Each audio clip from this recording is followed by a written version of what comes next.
Bonjour, ça vous dit une petite pause lecture illustrée ?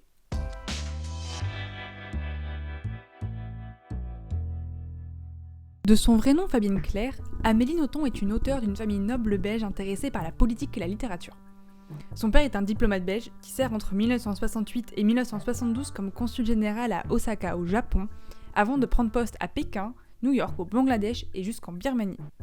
Ça peut paraître anecdotique, mais c'est un détail qui a son importance car il pourrait expliquer l'attrait puissant de l'auteur pour le Japon, dont elle fait, dont elle parle souvent dans plusieurs de ses livres, dont un de ses plus connus qui est Stupeur et tremblement. Bref, revenons à Amélie.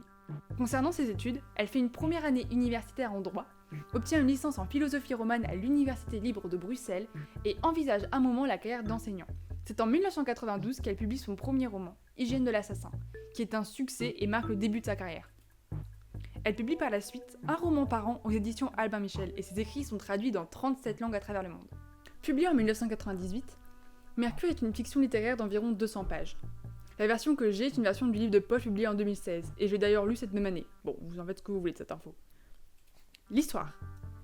Celle-ci nous emmène entre les années 50 et 60 à Cherbourg, sur les côtes normandes, et plus précisément sur une petite île au large de la ville, où un vieil homme et une jeune fille vivent isolés. Cette dernière, Hazel, est d'une beauté à couper le souffle, mais elle l'ignore, elle ne sait pas. Enfermée dans un manoir dépourvu de tout objet permettant la réflexion, qu'il s'agisse de miroirs, de fenêtres ou d'eau, elle est persuadée d'être une orpheline sauvée des bombardements de 1918 par celui qu'elle appelle le capitaine, le vieil homme, mais marquée de terribles cicatrices sur le visage qui la défigureraient et la rendraient terriblement laide. Ce serait donc pour cette raison que le vieil homme la garderait enfermée, c'est pour la protéger de ce soi-disant reflet. Mais alors qu'elle tombe malade, fièvre, étourdissement, tout ça, elle reçoit la visite exceptionnelle d'une infirmière, Françoise, pour la soigner. Mais avant sa venue, le vieil homme la met cependant bien en garde. En aucun cas, elle ne doit questionner le passé de la jeune fille, ou encore moins aborder son physique en sa présence, même pas une seule réaction. Mais Françoise se rend bien compte que quelque chose cloche, que la relation entre la jeune fille et le vieillard est plus qu'ambiguë.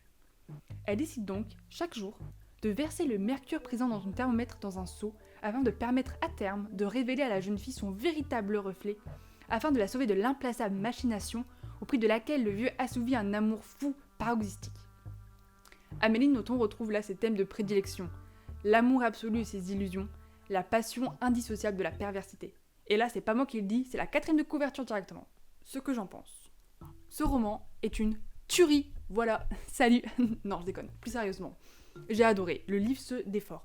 La plume d'Amélie Nothomb est assez dingue, puisqu'on sent qu'elle sait maîtriser les phrases et les mots, et elle sait nous embarquer dans un univers très précis, sans pourtant nous noyer dans des quantités et des quantités de descriptions à n'en plus finir, comme ce que certains auteurs aiment faire, et font bien d'ailleurs. Mais là non, en fait, ce bouquin, il a cette force d'immersion vraiment chouette, et c'est ce qui fait qu'en fait, il est très très très accessible, et peut vraiment se lire et se faire apprécier à sa juste valeur, à la fois par des lecteurs avertis qui aiment lire, que par des lecteurs pas forcément friands de lecture ou alors qui ne lisent pas du tout, quoi. C'est vraiment une très belle porte d'entrée à la littérature. C'est pas forcément le livre le plus connu et reconnu d'Amélie Nothomb, mais c'est en tout cas pour moi celui qui a été le plus marquant, et c'est sans aucun doute mon préféré de l'auteur, et peut-être même sûrement un de mes préférés toujours confondus. Bref, il faut le lire.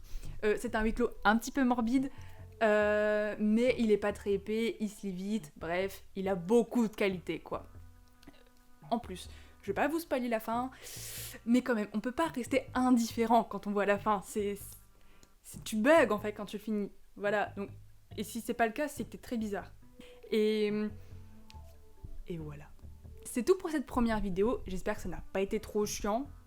Bon, je suppose que si t'es encore là, c'est que ça va. Je vous laisse avec quelques citations que j'ai retenues du livre, et puis à bientôt, j'espère.